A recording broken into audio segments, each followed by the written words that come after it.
Welcome back to another episode of the Caffeinated Christian Podcast. I'm one of your hosts, Ryan Willard, and I'm sitting here with Pastor Mike Rigglesworth.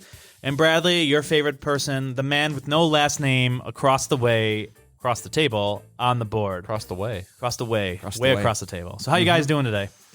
Good. And it's Dr.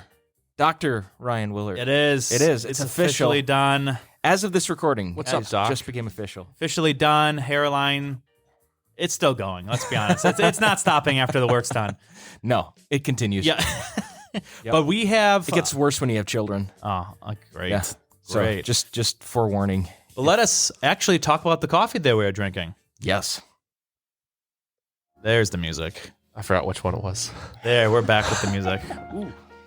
It's good music. It is. So today we are drinking, we've had this on the podcast before, a coffee called Strangely Warmed. Yes. Strangely Warmed. Mike, do you want to tell us a little bit about this coffee? Strangely Warmed. I don't know a whole lot about the coffee itself. I believe it is the company that puts this out is in, I want to say Pennsylvania. Don't quote me on that.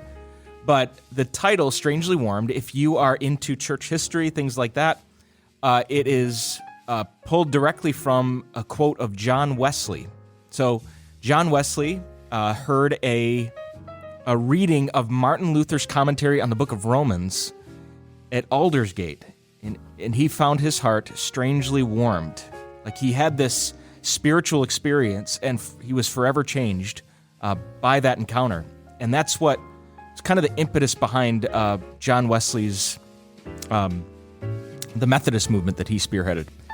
So, yeah, it's the very short. Yeah, I'm looking short version. I'm looking at their website right now. You can order online, obviously. You can get organic. You can get regular flavors, light, dark. You can get K-Cups as well. I didn't know that. And if you want to check them out, go to strangelywarmed.com. Strangelywarmed.com. Yep. So for today's episode, we're going to toss it straight back over to Mike again to inform our listening family a little information about what is happening in his life at this moment. So I believe it's already public now, by the time you'll hear this episode, that my wife and I, we're expecting our third, right? So a little bit of backstory on that. Our son, our second, he was born in June of 2021, and I don't understand the female body. I never will completely, but That's it takes next podcast episode. Yeah. We're gonna dive into that. We're gonna get into that later. How dare you? But essentially, it takes about a year for things to get regular, for the cycle to come back to normal. Yeah. Well, it'd been well over a year since that had happened with my wife, and when it did come back, her cycles were all over the place. And there's this thing called a luteal phase. So a luteal phase is that window where you can get pregnant, right? Where a woman can get pregnant. So her luteal phase, it has to be like between 7 to 10 days for that to happen. Right. Hers were like 5-6 days. She's like, okay, there's no way I'm getting pregnant. Well, sure enough, I'm doing dishes one day. I get a text from my wife, and it's a picture of the strip with the 2 lines on it. I thought it was a COVID test, to be honest. And I asked her, what is this? And she looked at me and she said, what do you think it is? And so she is now, she's pregnant. And at the time of this recording, she is about 21, 22 weeks along. So we're a little bit over the halfway point. Now in December, middle of December, we went to get the ultrasound and find out the gender of the baby. Because it's the third. We've done this twice before. It's not as exciting. So we wanted to do a gender reveal party. We find out the gender and, pop a balloon and confetti goes everywhere, that sort of thing. What we weren't expecting is what we found out when we had the ultrasound. This was very much a shock to us and a shock to the people who initially heard this. This is generally public. What we found out with the ultrasound is that our baby, it's a boy, he has what's called a hypoplastic left heart. And essentially what that is, there's a lot of biological stuff that I'm not going to be able to explain. Yeah, a lot of very scientific well, nuance. Yeah, but generally, the left side of the heart, as well as the aorta, are underdeveloped, like severely underdeveloped. And the left chamber is the chamber that pumps oxygenated blood out to the rest of the body. So baby can have what's called a hypoplastic right heart, which isn't as severe because that's deoxygenated blood. That's blue blood. Right. But this is the chamber that pumps out the lighter colored blood, the red blood or pink blood out to the rest of the body. So that's a problem. Yeah. Is there a reason why that would have formed like that, or is there like a? There's really I don't know. Okay. We had genetic testing done just because we wanted to find out if there are other issues. Like some people have genetic testing to abort the baby. Right. That was not why we were doing that. Right. But if there are other underlying issues that cause this, we want to know about it. Right. But there are no other issues. It's just this. Just this. Okay. Just this. And there's no family history of heart defects, heart issues on my side or on my wife Bethany's side. So we're just like, we have no idea what this is. We have no idea what caused this. And this is a remarkably rare syndrome. Yeah.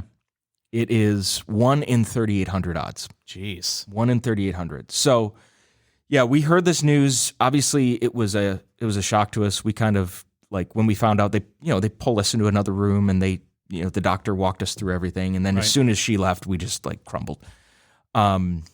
So we've just we're sharing this because we want to process this. Allow our listeners to process this and let you know like this is what we're going through. This is what we're experiencing right now.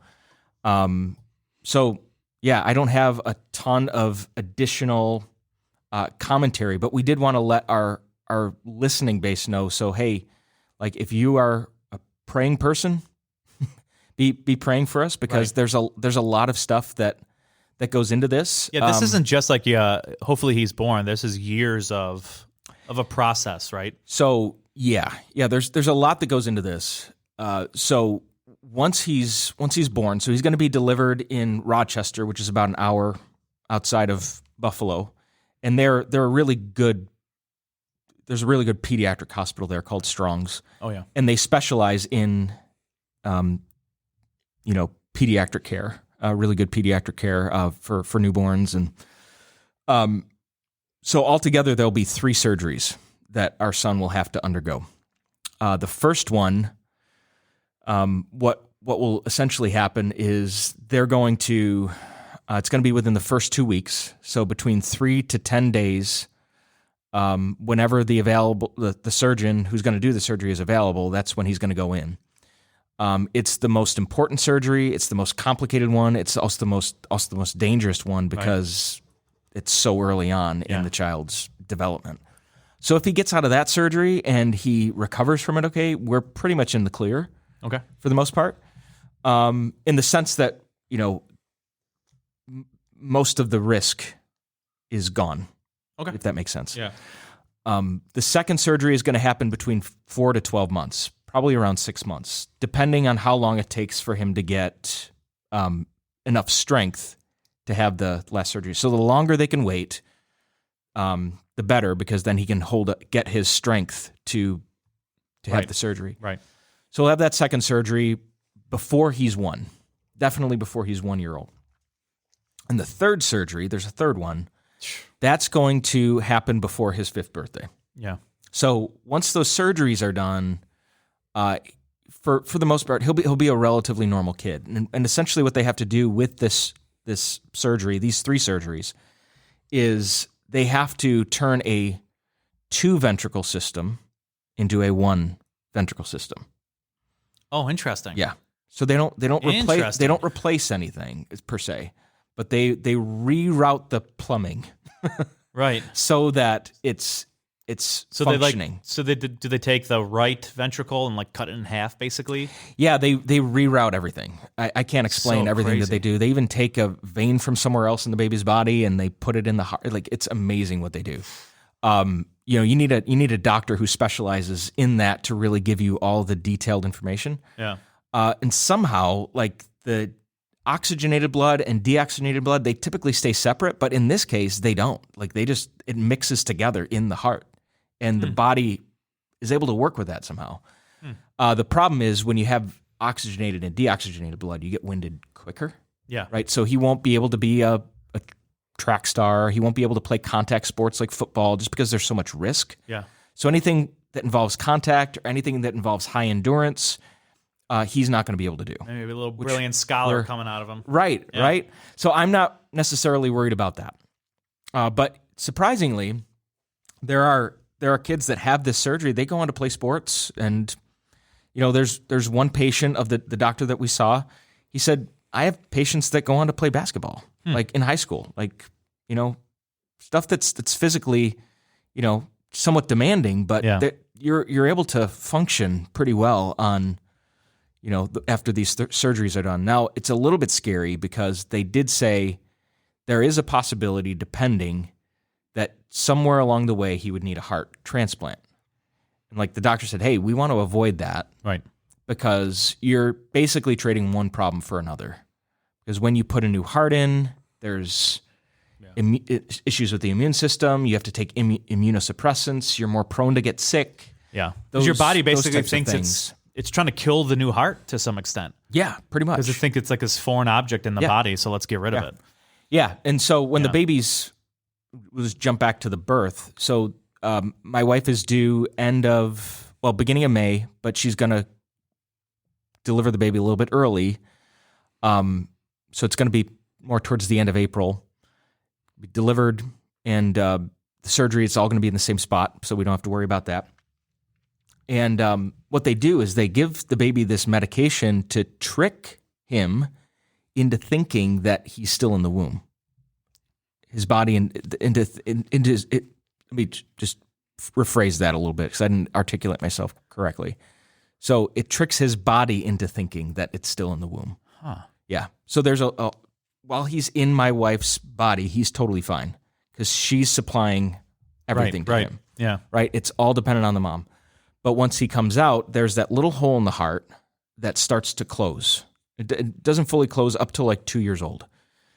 But there's a medication they give to keep that hole open so he doesn't like go into cardiac arrest. Yeah. Right. So he's still alive. And then, those first 2 weeks, he's going to go into surgery. He's going to recover. Hopefully, he's not going to be in the hospital too long. If all goes well, he'll be back home with my wife in like 2 weeks, maybe 4 weeks. We don't know. So we're planning for the worst case scenario. Yeah. Right. So if he doesn't get in until 10 days after birth and he's there for 4 weeks, we want to plan for like the better part of 6 weeks. Worth of her and the baby being in Rochester, which is a lot because our family is going to be split up for that period of time. Yeah. So I'll be holding down the fort with the other two, and she'll be in the hospital with our little one because he needs that time with his mom. Yeah. And now obviously, we probably have some listeners who have gone through, if not this situation, something similar.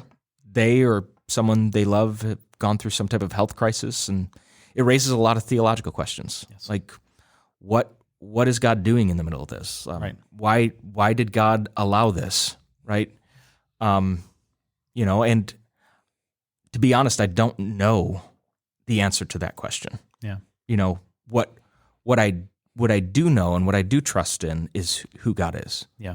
That's the comfort and the solace that we've been able to have. And I think the one thought that's provided us peace, really the only thought that's provided us peace, because there's a possibility he won't live long. There's that possibility. Thankfully, it's not super likely. Like the surgeon who's doing the surgery, this surgery has an 85% success rate. Oh wow! Okay. Which is really encouraging. Yeah. But we have to prepare ourselves for any scenario. Right. So the one thought that's given us peace has been, however much time we have with him, however little or however much, that time was a blessing. It was a gift from God that we didn't deserve, but nevertheless we had. Mm-hmm. And our hope, and this is what we say all the time as Christians, but it's put to the test in these moments, right? Right. Our hope is not in this world.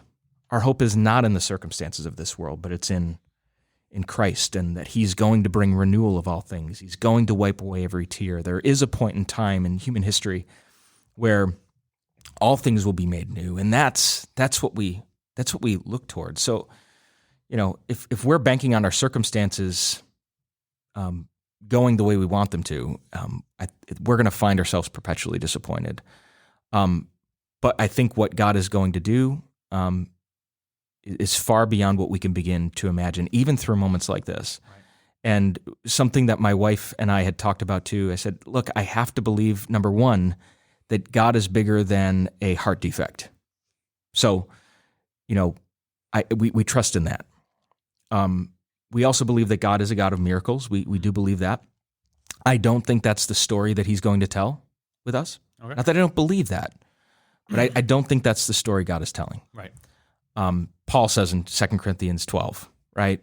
He prayed for the thorn in his flesh to be taken from him. And God told him no. He said, my grace is sufficient for you, for my power is made perfect in weakness. Mm-hmm. So this process is very humbling for my wife and I.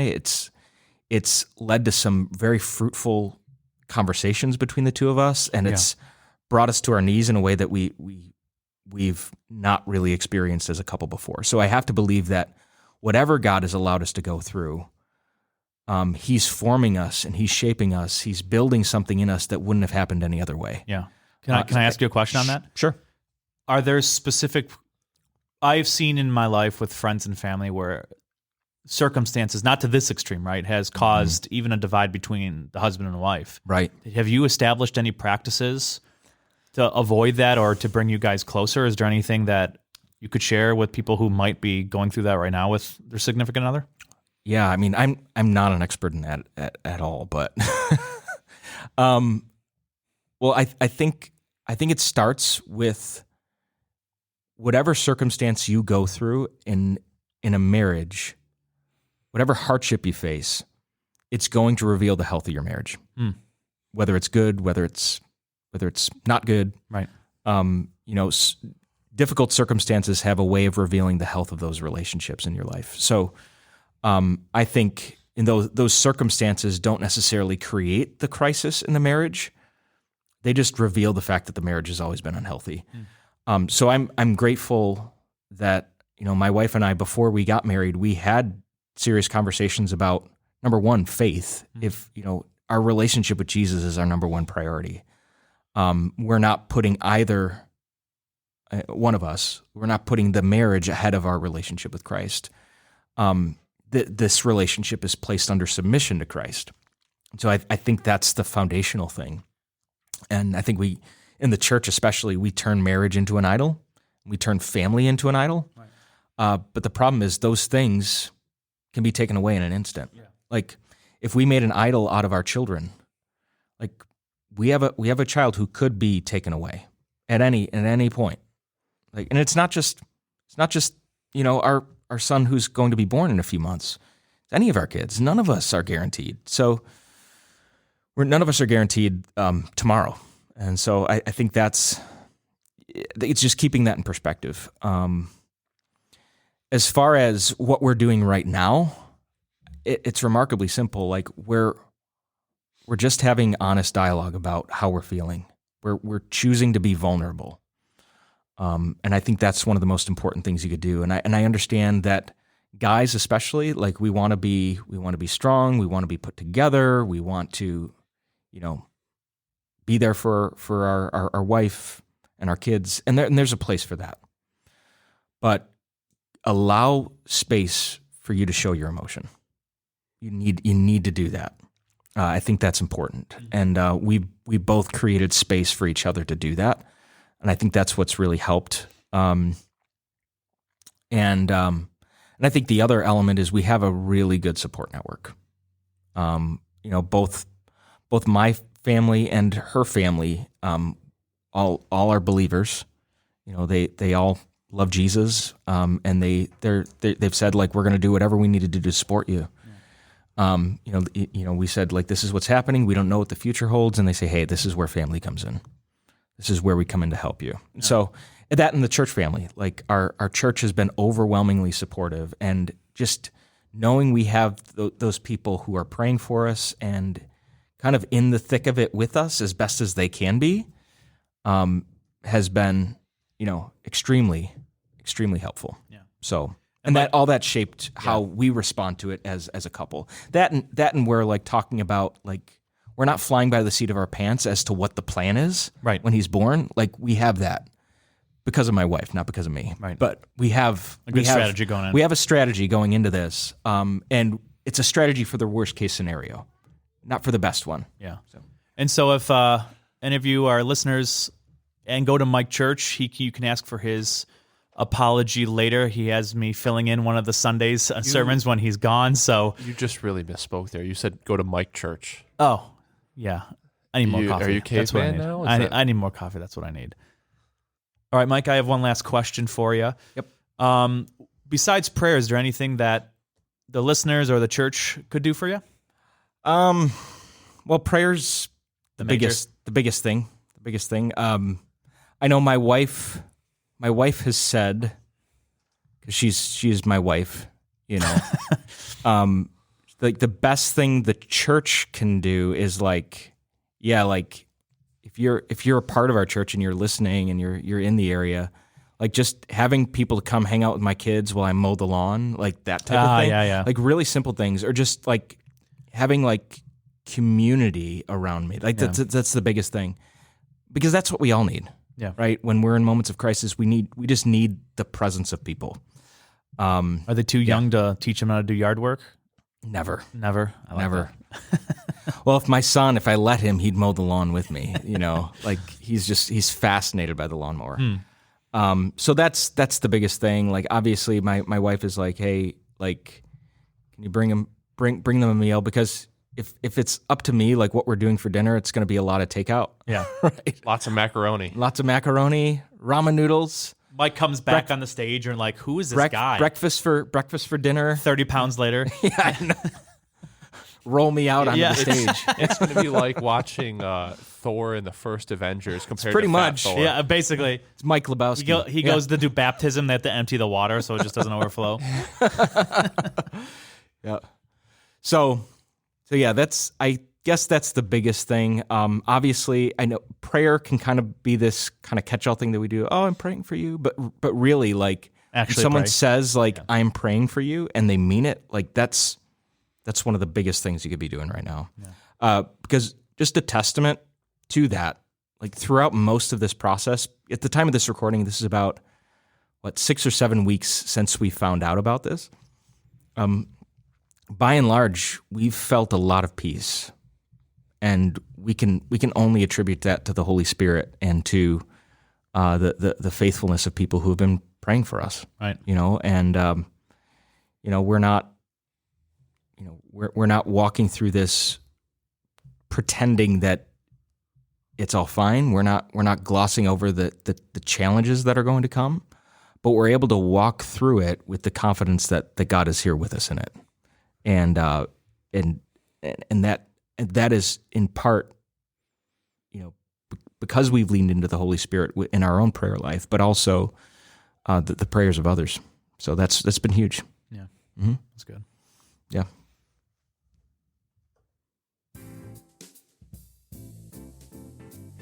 All right, guys, thank you for listening to another episode of the Caffeinated Christian Podcast. Be sure to like and subscribe wherever you listen to your podcast. That makes us more visible, helps other people find us, so that's greatly appreciated.